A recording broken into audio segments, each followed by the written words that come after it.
Hello and welcome to the 11th episode of Real Talk with a Unicorn.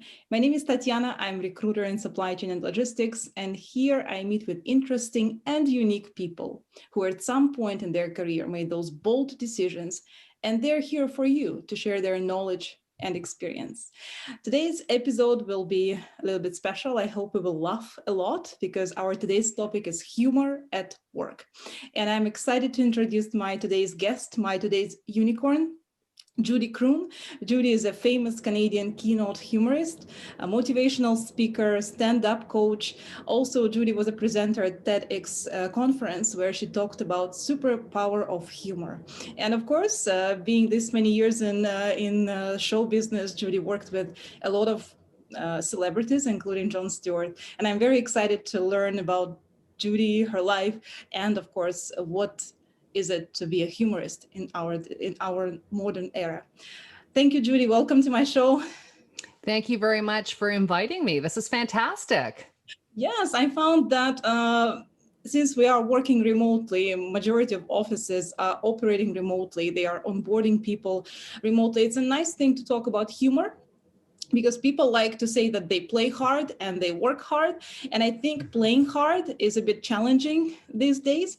So before we jump into that and start talking about office, I'm very curious about your personal journey, because you studied broadcasting and journalism and media.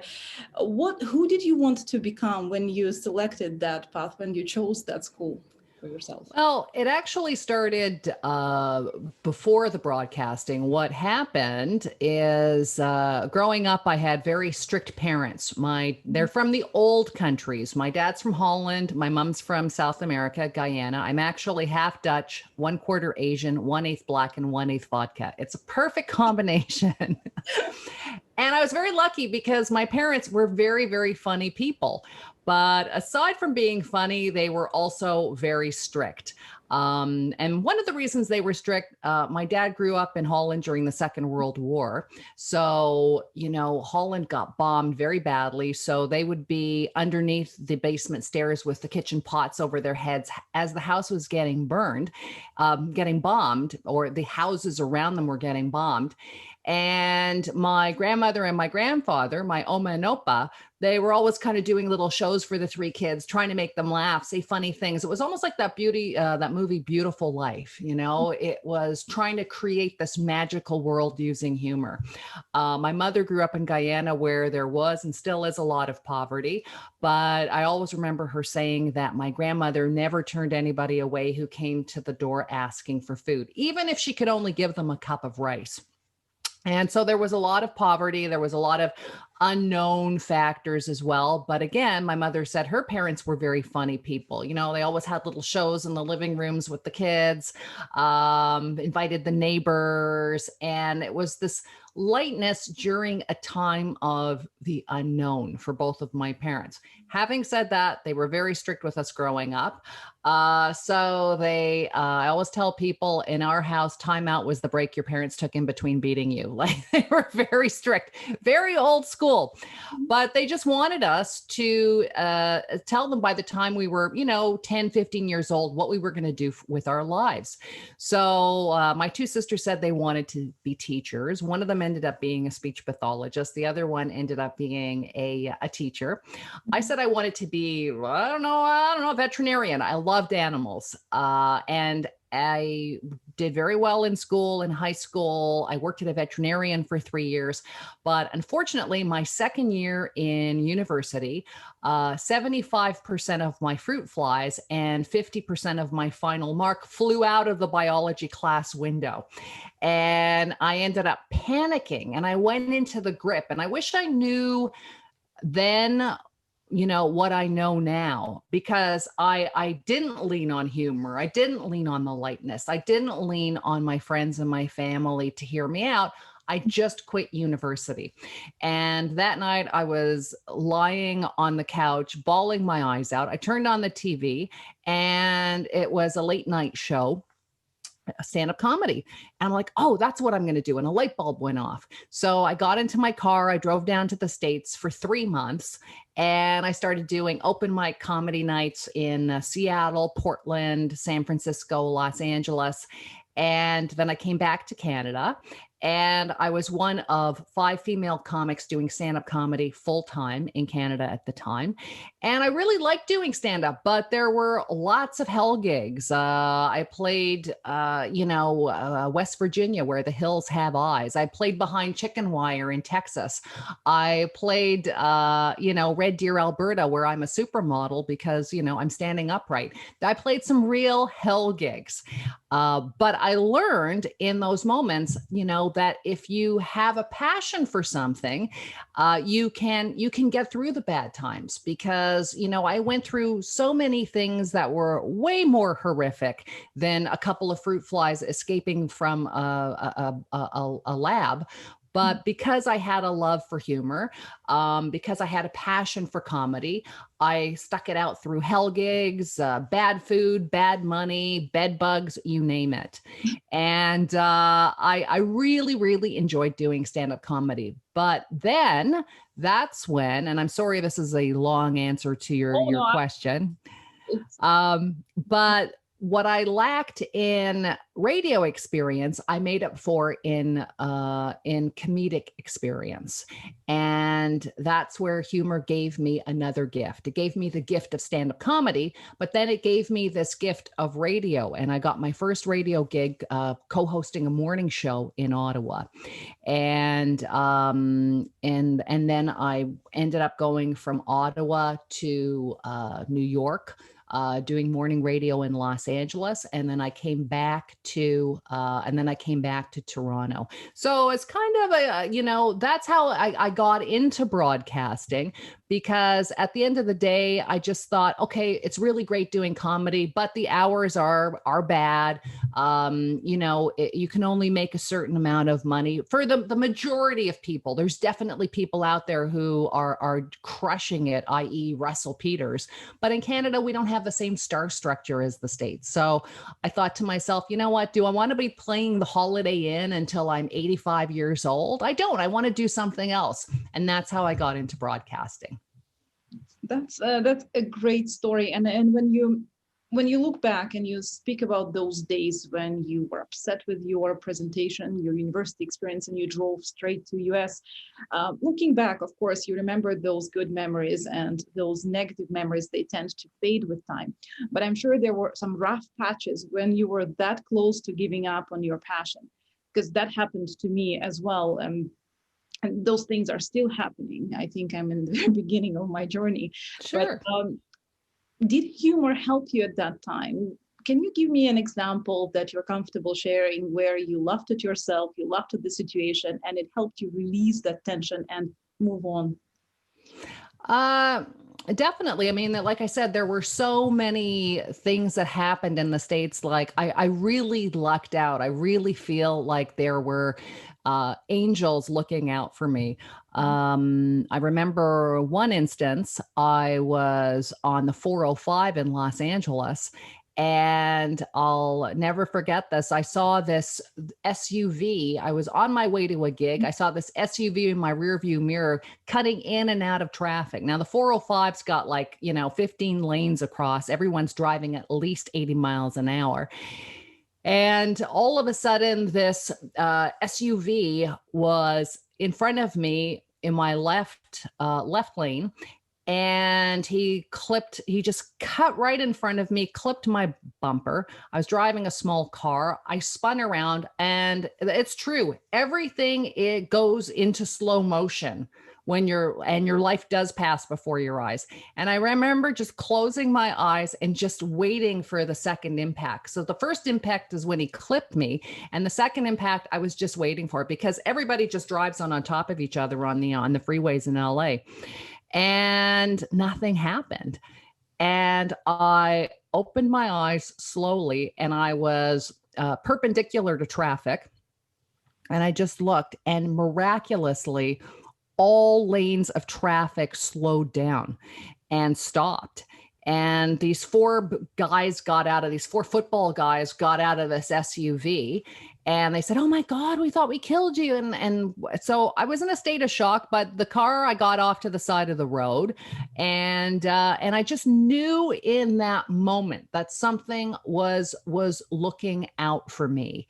And we got the paperwork sorted out, and I was doing a late spot anyway somewhere. A friend came and picked me up. I went to the club, and I thought to myself, I don't know. I think I have like PTSD. I don't know if I can get through my set. But then I went on stage that night. I did my set, and it was as if I went on automatic pilot. And it's almost as if the humor was just a way of calming me down.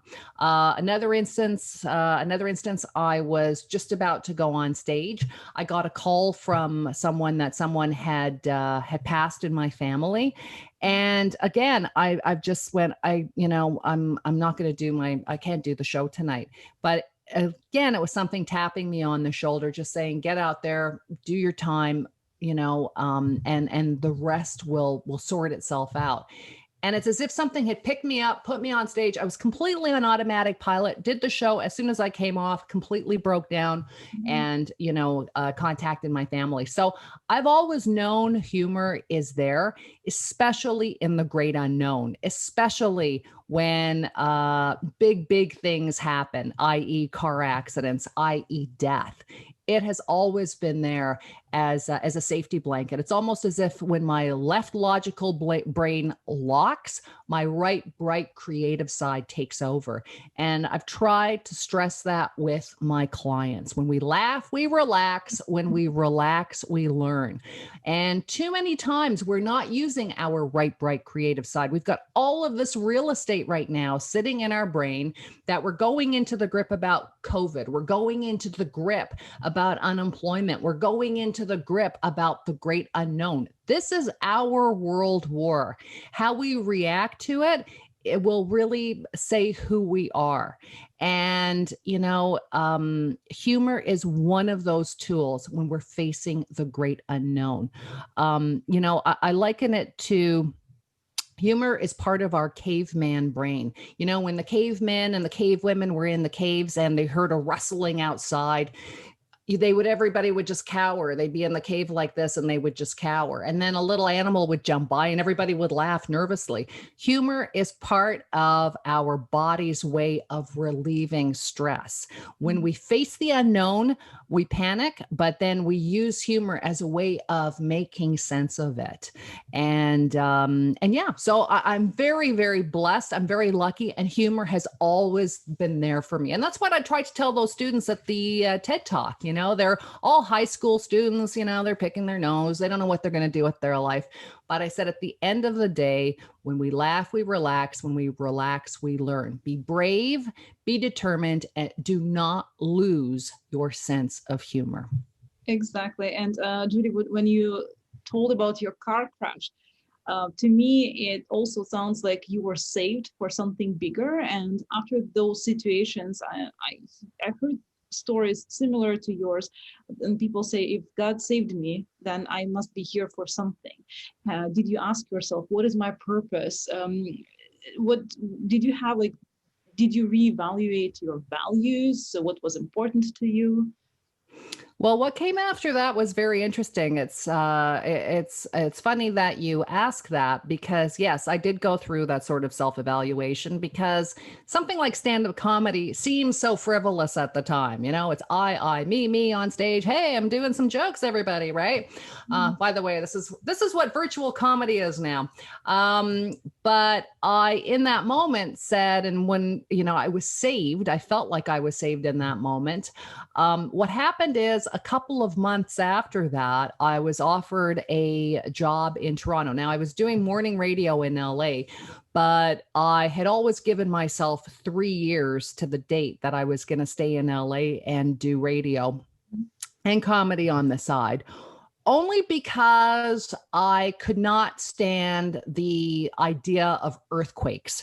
There were a couple of tremors, and I'd be running out of the building, and there would be people, like women, standing in their apartments holding their baby going, "You're Canadian, aren't you?" I'm like, "How do you know?" "Because it's only a 4.0. I'm like, only a 4.0. What's the matter with people? So I had set it in my mind. I had set it on my calendar that after 3 years, I was going to leave LA and I was going to find a radio gig probably back in Canada. And almost to that date, again, what is our reason? What is our purpose? I got offered a morning show in co-hosting a morning show and doing news at the Mix here in Toronto. What ended up happening there was I was still doing stand-up comedy. I got to hook up with some like-minded female comics, and we created one evening a year where we did stand-up comedy, all female comics, and we raised money for breast cancer research. We were able to use the radio station to promote the event. We got sponsors, and we called it Laugh Lines. And over 6 years, we raised over $650,000 for breast cancer research. So in that small moment, I knew, okay, you know what? I can use humor other than just for telling jokes on stage. And that's when I started using my radio experience and using stand-up comedy to create fundraisers, to create reasons for people to get together and laugh and have fun, but at the same time to make money. And it's kind of the way that I got into motivational speaking as well. I saw a lot of speakers out there. There's a tremendous amount of speakers. And I thought, well, what is it that I could do differently? What can I bring to the table? There's so much information out there. Information is becoming cheaper. It's becoming more accessible. But as we move from the information era where this information is so accessible, we're moving to the conceptual era where it's not about, getting our hands on the information. It's what we do with the information. And again, it really boils down to being innovative, creative. And as soon as I heard that creative word, I'm like, wait a second, I can bring comedy to the table. I can get the information out there, but I can make it funny. I can, tell some jokes to keep it going. And as a result, one of my keynotes, Relieving Work-Related Stress with Humor, especially now during COVID, is just an opportunity to share information, but make it funny, but at the same time to share the message that it is about purpose. It is about the greater picture. And, the one thing that I try and share with clients is that when we are facing the great unknown, yes, keep your sense of humor, but at the same time to ask yourself, what's your purpose here? And the thing that has gotten me through some really stressful times, because I'm facing the great unknown like everybody else, this is really, now there's a variant. Oh, well, now it's easier to catch COVID. And, so there were times when I was afraid, but there was an organization that I joined about 4 years ago. I did a podcast with a gentleman by the name of Alex Smyrnis and his wife, Grace. Alex has an organization called City Street Outreach. And on the podcast, he told me that he had this dream. And in the dream, he was handing out blankets and coffee and sandwiches to the homeless in Toronto. And he started that next week, he started doing just what he dreamt of. And now it's grown into this amazing organization where he's got a couple of trucks. It's all volunteer, but they are, especially with COVID, there is such a great need. They are keeping so many people fed. So many pets are being fed. So family, pets. So I joined Alex's group about, like I said, about 4 years ago now, and we help Toronto's homeless, Toronto's needy. The need has become that much bigger. But again, I know that that's my purpose. It's like, all right, you know what? You're doing virtual presentations. You've got time on your hands. Get in your car, go pick up the 3,000 pounds of pet food. Go pick up whatever, get that stuff dropped off because there's a need, there's a purpose. And that kind of keeps you anchored. That and some crazy jokes every now and then. That's amazing. And you just mentioned the dream. When I was little, my dream was to be an elementary school teacher. And now my dream came true. At home, I have a 6-year-old and I have to be an elementary school teacher, not by choice, but by situation. I was thinking today that I'm doing a lot of tutoring with him, and I was thinking, isn't it what I was dreaming about? So be careful of what Funny how things work out. Yes, be careful what you wish for. Sure, that's true. And also, I wanted, Judy, to talk to you about what I started with, the play hard aspect of work. I have friends who joined companies during COVID, and after maybe 6, 7, 8 months, they still feel like they're new there. Even they are contributing to the team, they're doing their work, but they still feel new. And I think what's missing, part of it, is the connection through humor, connection through jokes. And managers sometimes look at it as a waste of time. They take every meeting seriously. They address all issues. They don't want to, waste a lot of your time, their time. And we are missing this funny piece. And there is a show, Office, on Netflix that became very popular during COVID. I think because people are missing those office pranks, office jokes. How would you recommend address that aspect, and what would you suggest those managers should do, and team players, how they should support each other through humor? Well, a couple of things. As I said earlier, as we are moving from an information era to a conceptual era, it becomes that much more important to be innovative, to be creative, to get our message out. So what better way to, use humor as a way of grabbing your client's attention? Of course, it has to be appropriate humor. But that said, I think especially now, especially as we're doing more and more virtual presentations, we're all suffering Zoom burnout. We're all suffering the great unknown. And humor, whenever again, when we laugh, we relax. When we relax, we learn. But humor is just that one piece of positivity. Dalai Lama says that humor is one of the pillars of joy. And so many times when we look at, I'll give you a couple of examples. We're talking about the great unknown. So when I was working at the Mix, we would do a fundraiser every year for Sick Kids Hospital. And I remember chatting to these parents who had a little boy who was going through leukemia. So, we think we've got it tough going through what we're going through right now. Nothing can compare it to parents dealing with a kid who has leukemia.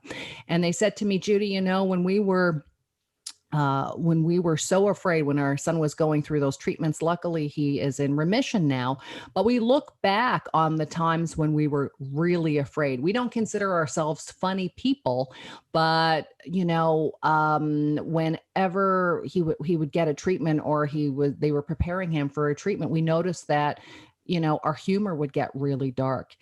And we would, it's looking back on that dark humor where those were the moments that got us through those scary, scary times. Another example, a psychologist went to Afghanistan in 2009, and he was studying doctors and nurses who were working in the trenches. And he noticed how quickly they were to share a joke, to share a funny story. And the scarier the incident was, the darker their humor would get. But he noticed that was their way, their coping mechanism, of their brain's way of working with the situation. So I would challenge any company, whenever you get in those moments where everything locks, what better way of relieving that pressure with some appropriate humor? And yes, between individuals, if you know somebody and that humor gets dark, that is our caveman's brain's way of dealing with something so unknown. More recently, the Capitol riots that we all sadly had to witness in Washington, there was a reporter there from the Washington Post, and the mob literally turned on her. And they were getting closer and closer. And suddenly, so one of the gentlemen in the crowd yelled something to her, and he said, "Oh, this lady," he said something about her age. He said something like, something like, that's whatever he said. Let's say he said, oh, this, look, she's something like 45 or whatever. And she said in that moment, she joked about the fact that he thought she was 45 years old. And then he said, oh, I'm sorry. And he was completely caught off guard. And he was more concerned about offending her about her age than, trying to kill her with this mob. So that moment of humanity actually stalled what could have been a very scary event, because as that wall broke down, they were both human. And then she was able to just kind of leave the scene. I think of Reverend Desmond Tutu, who also had to face a scary audience. After the horrible Rwandan genocide, he had to face a crowd that was made up of the Hutus and the Tutsis, and he was supposed to speak in front of them. And he was very nervous because there was still obviously a lot of tension between these two groups. And someone suggested, why don't you open with a joke? And Reverend Desmond Tutu didn't think he was a funny person, but he opened with a funny story. And it was about these two villages. One had big noses, the other village had small noses, and the villagers were fighting over the sizes of their noses. And the people in the audience, they were thinking, what's he talking about? This is ridiculous. And then he realized he was telling them an analogy about what they were going through. And they laughed at themselves, and they laughed so much so that he ended up getting a standing ovation at the end of his presentation. So humor is really important, but it helps us to build bridges. It helps us to face fear. It helps us to get through the gridlock when we're frozen. And, if we, even world leaders, we look at world leaders who we tend to gravitate towards leaders who have a sense of hope, who have a sense of humor. And I don't know what everybody's political views are, but I can tell you, I would much rather hang out with somebody like Barack Obama, who's got an amazing sense of humor, over somebody like Vladimir Putin, who looks like he hasn't cracked a smile since 1975. So, showing a sense of humor is not showing weakness. It's showing leadership, and it's necessary in every boardroom, especially now. I agree with you, Judy, and that's why it's also humor is part of emotional intelligence, if we want to approach it like that scientific way, and it's survival. It's survival part of our caveman brain. I really like it, and I want to share something else. Though when we got this stay-at-home alert to stay at home, I thought I need to stock up on sportswear so that I look like I'm exercising. Good for you. That's excellent. and I shared it with my client. She's like, "What are you doing these days?" And I'm like, "Well, I'm putting away all my high heel shoes and I'm buying sneakers." Like, not that I was dreaming about it, but I'm wearing Vans, and now I know the hours of sport check. I know how they work and how long it takes to pick up. So we learn certain things, and if we joke about it, it makes our life easier to absorb and to digest that experience, because Exactly. everything can be controlled. And just a quick note, because I see and I face it sometimes, how people mistake sarcasm with humor. Because sarcasm tends to be very personal, and it can hurt people. And in the work environment, there is sarcasm that is present in some groups. And I think it doesn't really unite people, it separates. Humor, to me, starts with ourselves. If we can make jokes about ourselves and laugh at ourselves, that's healthy. If you went through a tough meeting and you can joke about it with your colleagues who went through the tough experience and make it easier. So just wanted to bring it up. What is your idea of sarcasm and how bad it can be on the? Well, you know what?